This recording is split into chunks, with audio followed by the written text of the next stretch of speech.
Hi, is the Pax Americana over? Maybe I should change the name of my YouTube channel.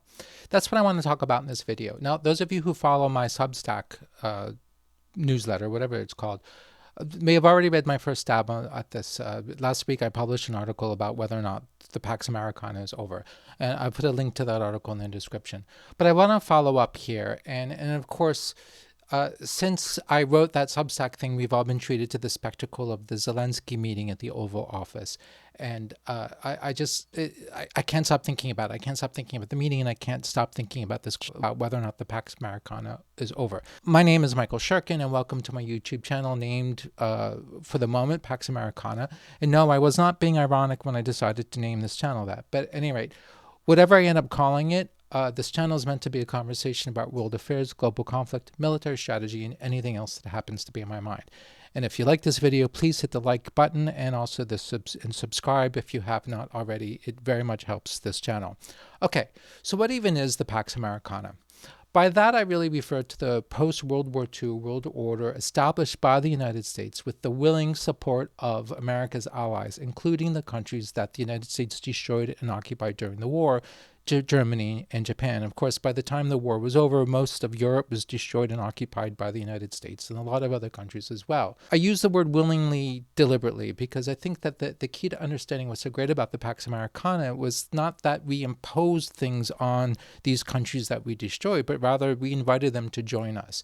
And the United States, even though it was a hegemon, it decided that it was in its interest to treat its friends and allies well, to treat them as friends and allies rather than as vassals, and preferred to build a system of alliances amongst all these countries with which the U.S. ultimately shared key Western values. Among them, a commitment to liberalism and liberal democracy.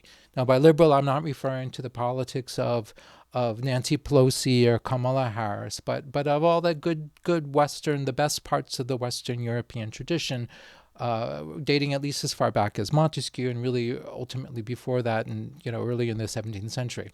We're talking about the Enlightenment. We're talking, and not the scary parts of the Enlightenment that led to Jacobinism and the Terror and to Bolshevism. At the core of the Pax Americana, of course, was American hard power. It emerged from World War II as being the world's preeminent military power. Also, American economic might. The United States still is the largest economic power, and it is still the preeminent military power in the world. But the Pax Americana, the way it shaped it, the way the United States shaped it, went far beyond simply power. It also had to do with shared values and robust mutual affinities. And I believe that most sane people who live under the protective umbrella of the Pax Americana would agree that it's been great for them. The prosperity of Europe and of many countries in the rest of the world really owes a lot to the Pax Americana, to this order that the United States created. So even Vietnam, for example, which is not a U.S. ally and is not a liberal democracy, nonetheless is prospered as a result of this order that's been created, that's given them the kind of the freedom to do what they want to do, which I think is a wonderful thing. If the American empire falls, I believe that most people in the world, or at least a lot of people in the world, will regret it, and they'll realize that, gosh, things were actually better then than they are now. Because with the Pax Americana gone, what you're going to get is instability or the rise of some new hegemons. And who are those hegemons going to be? China? If you really think that China is an acceptable option, I think you're a fool, and I really can't help you. Now, the way I see the world is that in history is that there's always a hegemon. There always will be a hegemon or several hegemons. And in that sense, the Pax Americana is no different from any of the previous empires that have dominated the world. But what's different is that the American empire has at least had some sense of standing for something good. Was it inconsistent in its promotion of its ostensible values? Absolutely. Did the United States sometimes act badly for the sake of its raw interests? Absolutely. I do not deny this. But there has always been in U.S. policy tension between values and national interests, and values and pragmatism. And at least those tensions existed and they were debated. And most of the time, the United States has tried to navigate between these two tendencies, between these two poles. Did it always end up where we want it to be for one reason or another? No, absolutely not. But there was always this attempt. And only rarely did the United States basically abandon values altogether for the sake of exercising its raw power in the pursuit of its raw, bald national interests. Most of the time, there's always been some sense of maybe a weird, irrational sense of trying to stand for something, trying to be the leader of the free world or the beacon of hope or the defender of liberty, or as Ronald Reagan once put it. Do you remember Ronald Reagan? I sometimes wonder if people have forgotten him. A city on the hill, right? Until now. Now, what we all witnessed at that fateful meeting in the Oval Office between Zelensky, Trump, and Vance was not an unmasking, but an undressing of power. It was a choice to exercise and flaunt power in all of its nakedness. Now, think about it this way, and this is weird, but bear with me. All of us walk around, we all have bodies, we all have genitalia, we all have asses, we all fart, we all shit, right? We all have bodily functions. But we generally don't think about this fact when we interact with people. You shake somebody's hand, you say hello, we talk to people, we have conversations, you go to work with them, you do things. And you do it without thinking about that everybody around you takes a shit and everybody around you has bodily functions. We all wear clothing. We don't talk about the fact that at some point somebody has a bathroom break or something like that. Our minds don't go there because that would be weird or vulgar, which is why we dress things up. That's why we wear clothing. This is why we just don't talk about these things. And this is why we don't see each other in that way. We don't think about people in terms of their bodily functions. We think about them as people. And of course, we think about their faces, right? The parts that are not covered up by clothing. This is what makes us civilized, I think. This is what makes us human rather than animals, right? This is sort of like a fundamental element of civilization, of human civilization. What Trump and Vance opted to do in that Oval Office meeting was to drop the charade, right? They preferred nakedness. And it's like they dropped their pants and took a shit right there on the floor of the Oval Office, and then they waved their genitals about. In so doing, they're dropping any pretense that the American empire stands for anything other than power and national interests narrowly defined. So forget about values, forget about standing for something. No more pretense, no more act, right?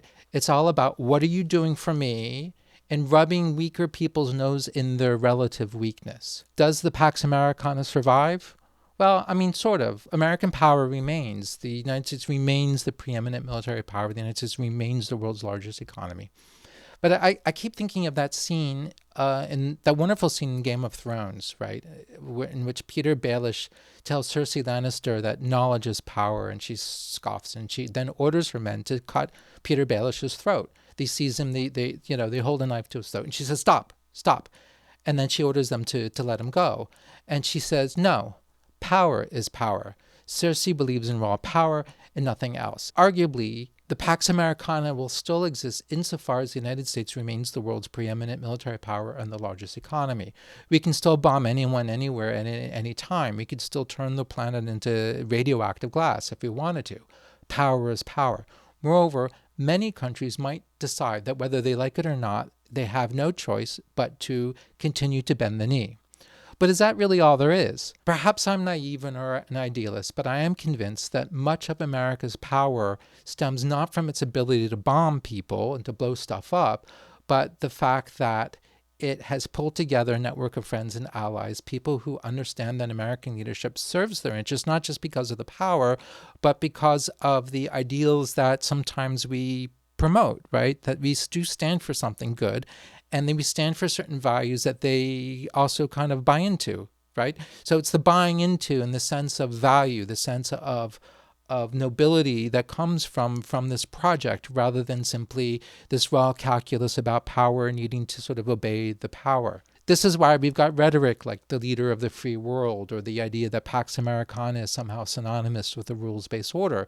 And this all comes from the fact that the United States, up until now, has thought it best for America to tie its power to rules that ostensibly all of us have to submit to.